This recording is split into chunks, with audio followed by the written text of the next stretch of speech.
Vous êtes ici sur Histoire et Portrait. L'OTAN, organisation du traité de l'Atlantique Nord, a vu le jour dans un contexte de tension internationale après la Seconde Guerre mondiale.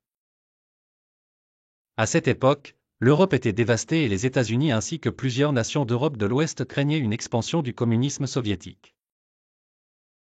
Pour répondre à cette menace, il a été décidé de créer une alliance militaire qui garantirait la sécurité collective de ses membres. Origine et création de l'OTAN, tout commence en 1948 avec la signature du traité de Bruxelles, une alliance entre la Belgique, les Pays-Bas, le Luxembourg, la France et le Royaume-Uni. Ce traité prévoyait une coopération militaire entre ces pays en cas d'agression extérieure. Cependant, ces pays se rendent rapidement compte qu'ils ne seraient pas en mesure de contrer seuls une éventuelle attaque soviétique. Ils font alors appel aux États-Unis et au Canada pour étendre cette coopération militaire à l'ensemble de l'Atlantique Nord.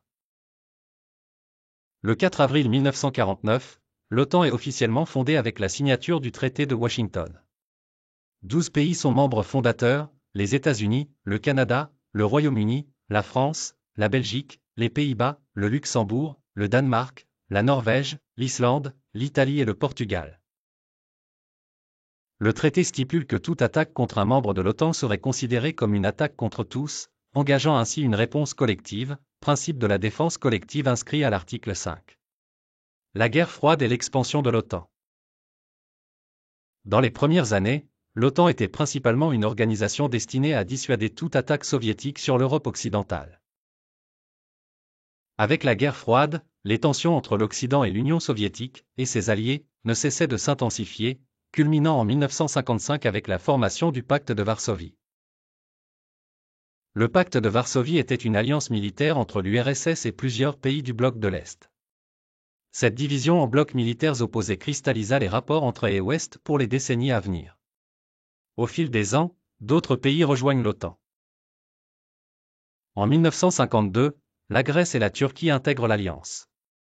En 1955, la République fédérale d'Allemagne, RFA, devient membre, ce qui exacerbe encore les tensions avec l'URSS. L'Espagne rejoint l'organisation en 1982. Crise interne et transformation post-guerre froide. Malgré son unité affichée, l'OTAN a connu des moments de tension interne, notamment entre les États-Unis et la France. En 1966, le président français Charles de Gaulle retire la France du commandement militaire intégré de l'OTAN, bien que la France reste membre de l'Alliance. Ce n'est qu'en 2009 que la France réintégrera complètement les structures militaires de l'OTAN. Avec la chute de l'Union soviétique et la fin de la guerre froide en 1991. L'OTAN a dû redéfinir son rôle. Elle n'avait plus de rival direct, mais l'Alliance s'est transformée pour répondre à de nouvelles menaces. Ces nouvelles menaces incluent les conflits régionaux, le terrorisme et la prolifération d'armes de destruction massive. Elle est également intervenue militairement dans les Balkans dans les années 1990, et plus tard, en Afghanistan après les attentats du 11 septembre 2001. Expansion vers l'Est.